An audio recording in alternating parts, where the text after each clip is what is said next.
Be me, not an in-a-woods type.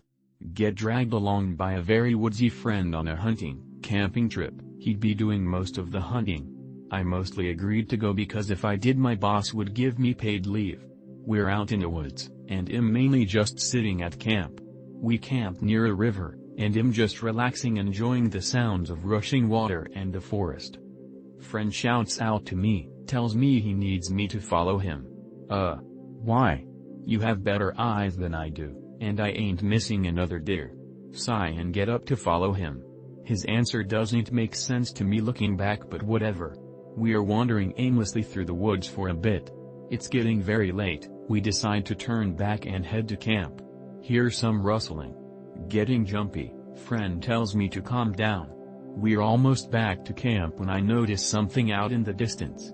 There's this big fucking rock out in the woods, and I see a figure standing on top of it. Pointed out to friend. He looks at it, too. It looked like some random guy, but it falls to all fours suddenly and bounds off into the woods like a dog. Realized from the distance it was at, it must have been fucking massive. We both shit ourselves and rush back to camp. In the morning, we decide to call the trip short. About a week later, reading the news. Apparently they found the dead body of a missing person in that same region, right around where that rock was too. MFW.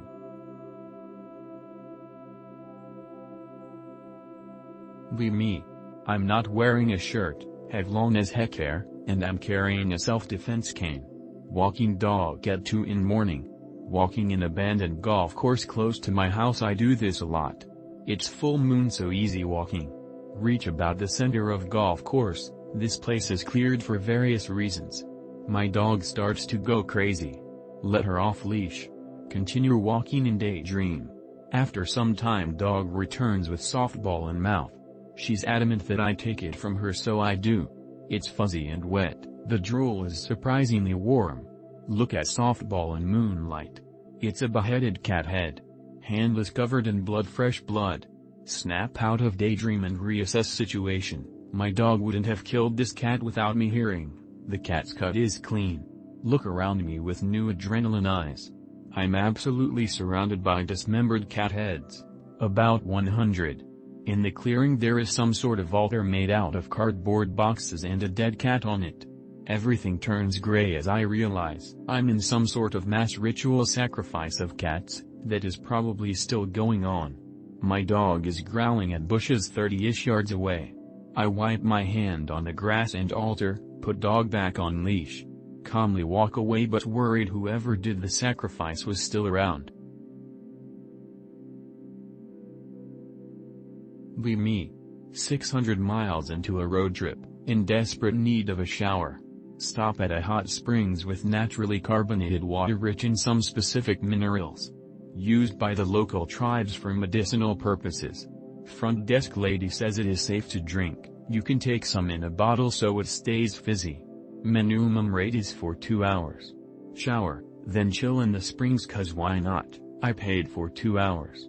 Sun is setting, it's nice. Nobody around. Bored. The water must be good for the internal systems as well. Decide to fap to give uterus a healthful bath. Scared someone will walk in or there is a camera somewhere. 10 meters later. Right about to come. Bird flies onto the rim of the tub. Beep beep. Flies away. I shake it off, keep working and come in about a minute more. Relax, gather my shit together, then go on my way. What does it mean? WTF, this checks out on me. The thing is I am living in Denmark, was born here. I am very new to X, I just visit from Pol time to time. Be me, Hungarian but born and living in Denmark. 18. Hazel eyes. Math bump. Born late. No real near death I remember. Bicral of greater than my dad put me in a small private school, he knows a thing or two. Never really noticed being followed desu. Never had encounters with police, but civil services seem oddly nice with me. Measured an IQ at 130 on the Mensa Denmark test. Always been interested in UFOs, knowledge about them, grew up on badly synchronized versions of History Can shows uploaded to Only smoke kush once in a while. No forehead scars. This one is odd. I am the 7th firstborn sons in a line of firstborn sons, and my mother is a firstborn as well. No migraines.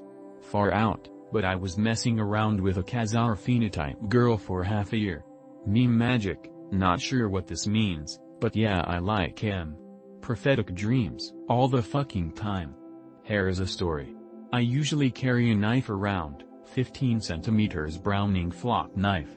I dreamt that a guy, William, was going to attack me at night at a party when I am drunk, and that if I bring my knife, like I usually do everywhere, I will stab him and get in trouble.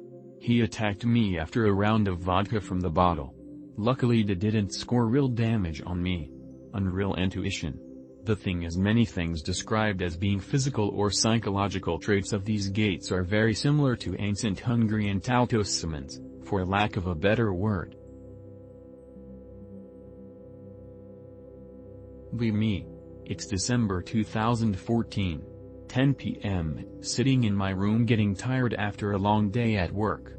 Having joint pains because I work a warehouse job. Decide to treat myself to a warm bath. Go into the bathroom and realize that I'm too tired to stay up and run it, I'll probably fall asleep in it. Decide to shower in the morning instead. I brush my teeth and then leave. I fall asleep at around 10:30 p.m. About 1 hour later, my dad comes back from the night shift and is banging on my door. "Anon, was that you who left the bath running? You've flooded the room. I've been home alone since my mom is visiting her parents. It must have been me. Though I never even went near the taps. How could I have turned it on and completely forgot? Apologize to my dad and say I fell asleep after turning it on and start moping the water up. Did I jump realities? This shit still freaks me out today." Be me. Cryptid enthusiast. Be out in the woods. Hear strange noise. Follow noise. It's a Bigfoot. Bigfoot sees me. We make eye contact. I shit myself. Bigfoot runs away. I run home.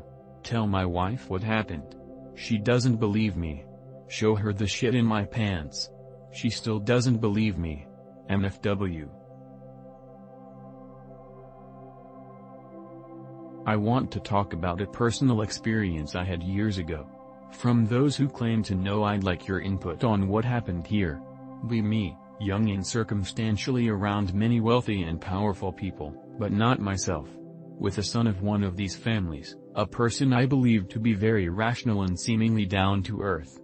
Get very drunk together, underage. He tells me he has a presence and asks if I can see it. I focus on him, and after a few seconds, I see a large praying mantis over his shoulder. I tell him this, and he smiles.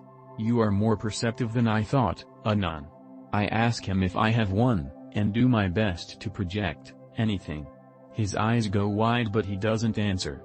I suddenly see a flash of a frightened dog.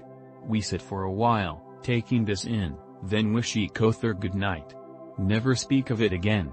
Wake up with a strange feeling that this wasn't a big deal, forget about it for years. Only recently has come back as a memory. What happened here? I definitely saw something, but I've never had anything like it happen again. We weren't on drugs. It's the most paranormal thing to happen to me.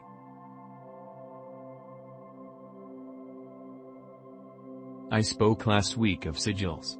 Did one for wealth. Grandparent died. Left me money. Then a year or so later. Did one for wealth.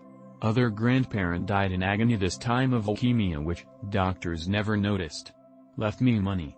Both died. Both left me like $5,000, which is useless. I was not specific enough with the sigil. But it worked. And now I pay the price. Ultimately, have I distanced myself from God by literally killing my relatives for $10,000 in total? What a fucking fool I was. Also be me. Do sigil for $10 million. Be fucking specific that I have $10 million with my parents and dog. Doesn't work. The problem with sigils. Be broad, it works. Be specific, it doesn't work. Gonna share a story of a weird village I used to live in briefly. Would like to hear more real first-hand experiences from small towns. Be me, growing up poor mostly on the coast of SE England. Moved to this village in a harbor, Delta area. Typically regarded as a posh area, most people know it for the old village down the end of the peninsula. We live around an area of shitty broken terraces where the peninsula connects to the mainland.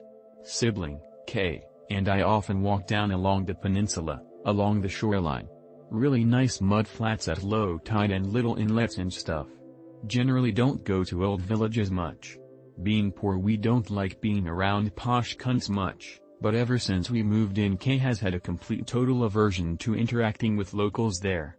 I assume Kay has just drawn a line in the sand finally with dealing with posh cunts. They've always resented them, but they insist they're self-aware about this increased aversion but have no idea why. Just feels totally like they shouldn't''t/can't interact with a stiff upper lip or a BBC News reporter accent specifically in this village.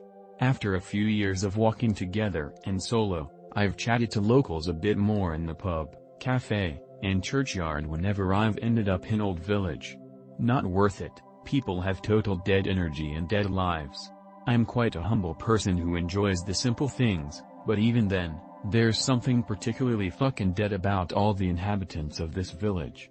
Nothing going on, nothing to say, almost like they don't know how or why they are who or where they are in life. The one joy I get out of talking to posh villagers wherever I go is that they at least tend to have interesting stories and lives, but this place is just dead. Not a pun when I say dead. I'm not about to try and convince you everyone is ghosts. Mind you, all this is totally true, just weird observations that I can't explain. Anyway, so we decide to take a night walk on a full moon one evening LMAO.